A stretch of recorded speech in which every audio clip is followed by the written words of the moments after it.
Welcome back to another episode of 1320 Time Stream. This is Alea Eternal. Today, in our Earth Wavespell, we're on day 8 of the Wavespell itself, and we're going to be talking and meditating all about the yellow galactic seed. Just a little pop-up.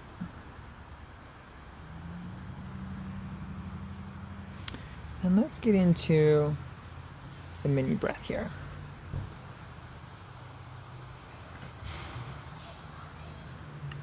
And the galactic seed, the galactic tone is your left shoulder. And the seed is your right baby finger.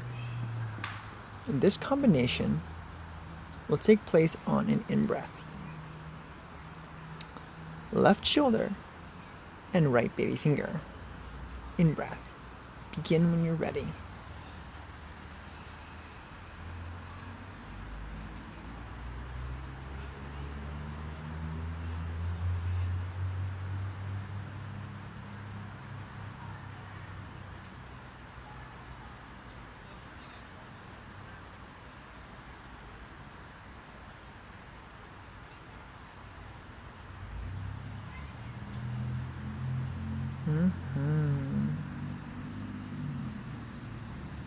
If you really get into it, of course, pause it. But for the video, I'm going to end the breaths right there. Nice few breaths through that alignment of sign and tone in the body. So let's start talking about our tone here. I find we're in a really unique space today because we're kind of getting on what you could know is the second half of the Wavespell.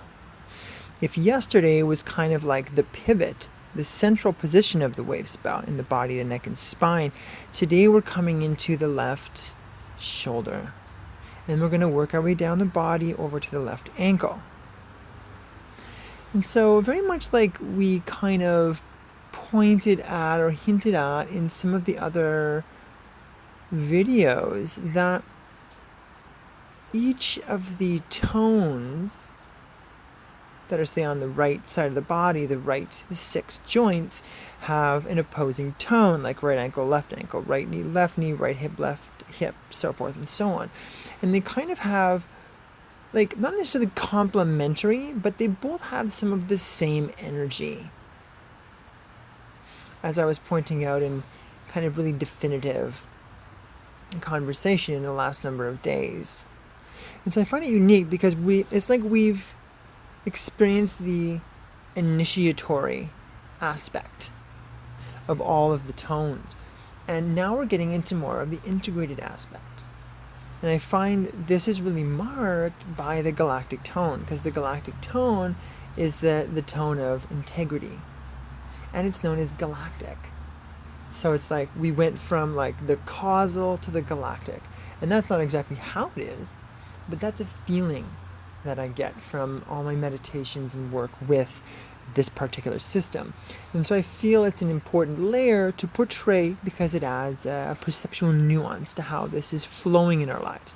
So we've come into this kind of second half marked by the galactic tone, and as far as the Wavespell goes, almost into our third corridor, which will start tomorrow.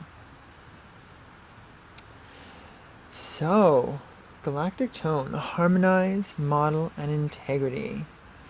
The nature of harmony. I'm going to speak about it in complement to the right shoulder, which is the rhythmic tone. The rhythmic tone's energy of like organization and balance, some of those energies there remind me of the harmony. It's like the harmony is a sustainable factor of that organization and that balance and that equalization, that equality, right? It's almost like the rhythmic tone is like getting the rhythm together, and then the galactic tone is like, okay, this is what that looks like as a sustained function. So it's like harmony, model, and integrity. Harmony is, to me, it really speaks of a sustainable complementation of multiple units. Or forces that align based upon a sympathetic vibration, or let me see, I said geometry already, a sympathetic vibration, a frequency that is in tune with another frequency, or frequencies that are in tune with one another. This then creates a model, because this is this harmony, and I find it's very appropriate. Again, there's a lot of very appropriate things in here when you kind of get right down into it, that this is called the galactic tone. And it's like the galaxy, you could say, is the most integrated thing we could imagine as a phenomenon, because it's so there, it's so present, it's so mysterious. It creates a model for a lot of our sciences, our self-recognition paradigms, and it has a deep level of integrity in many ways. So I do feel it's appropriate, and including the harmony. It's like the way solar systems work together, or the way there's all these very complementary kind of like not interdimensional necessarily, but let's now use the term celestial biomes that have their own kind of physiological mechanics and architecture, and interdimensional as well. This also goes into the fundamental talkings about different star systems, different star races, lineages, all that kind of stuff. So the galactic tone is a signifier of that galactic energy happening. Now, I also like how this energy really comes from number 7 as well. I find it's very not polar, but polar complementary.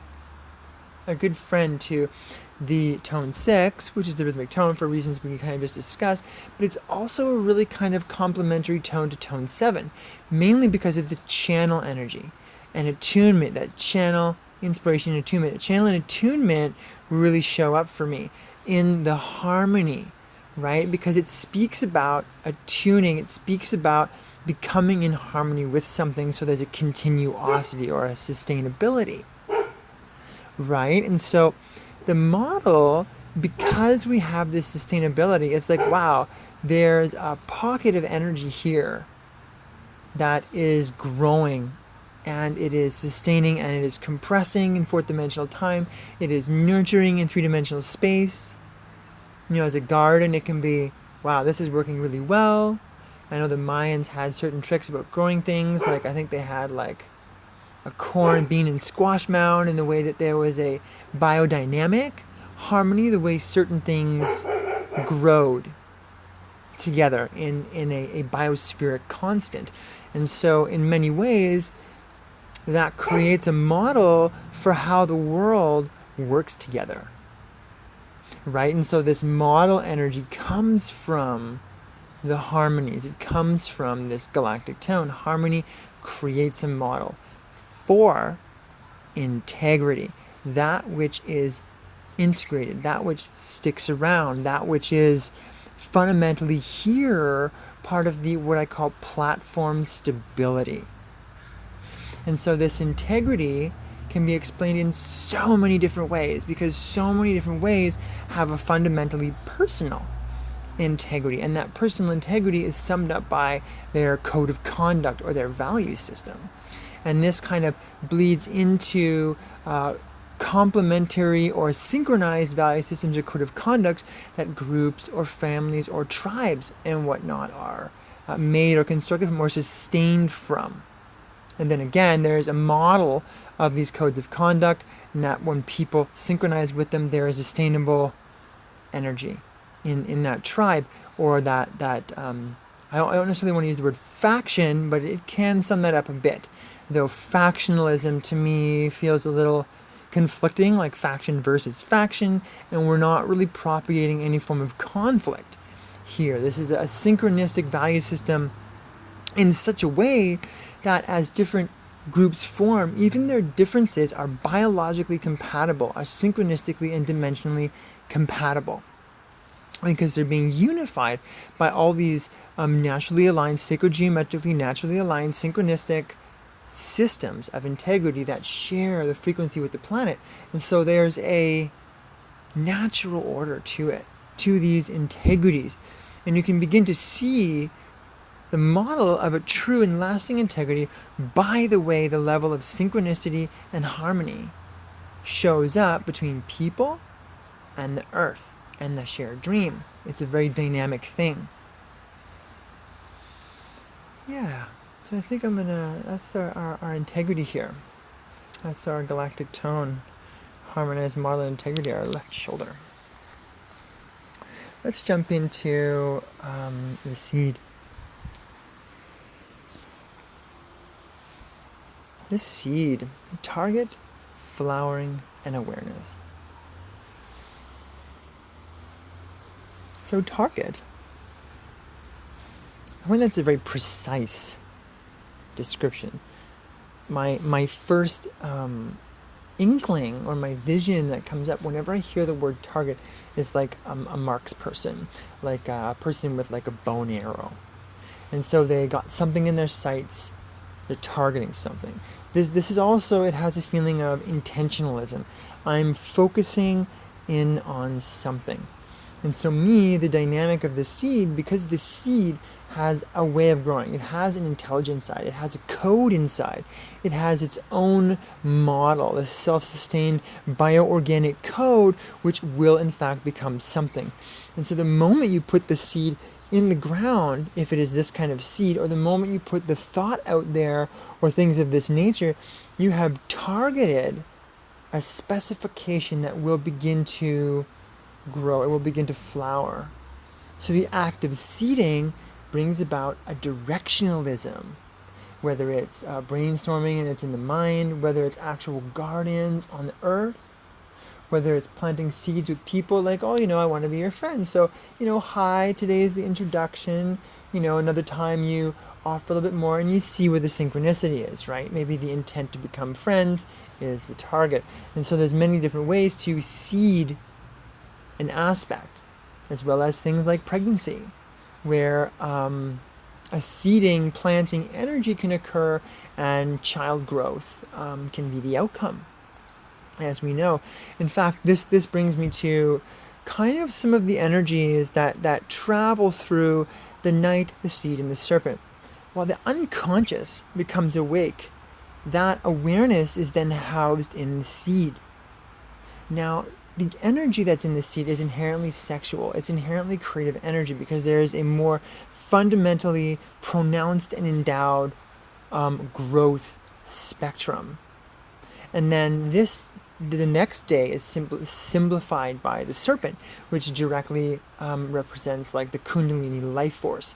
And so from today and tomorrow, the energies do have a potential of being increasingly sensual, increasingly sexual, with the energies that are naturally present in the body, in the atmosphere, in the codes and energies of the day.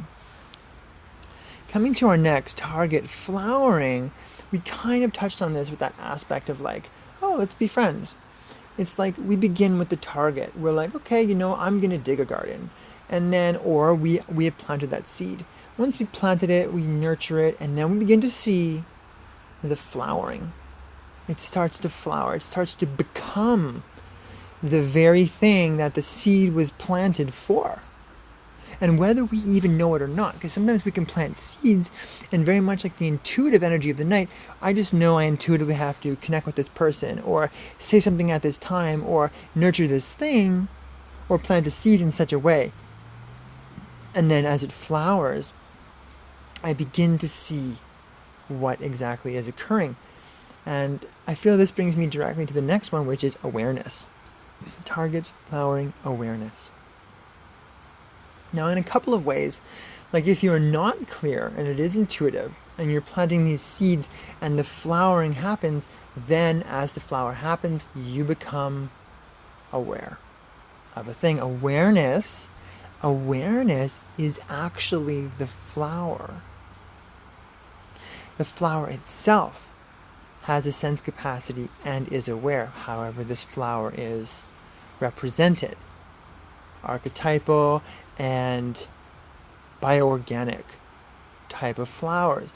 The awareness also, I find, is that the energy within the seed, if you think of the seed, is unborn awareness. And so I feel this also relates to the night energy, where the night is like the waking dreamer. So this is like still in the unconscious state, still in the dark or shadow state. And then this energy moves into a plausible containment field, which is your seed. And that seed is almost a delivery system to represent the awakening or birthing of awareness itself. This can very easily be summed up by the birth-giving process between male and female and other virgin birth scenarios. Is that somehow an awareness begins cultivating within the womb and flowers in such a way. And yeah, it just really holds to the same fundamental laws here.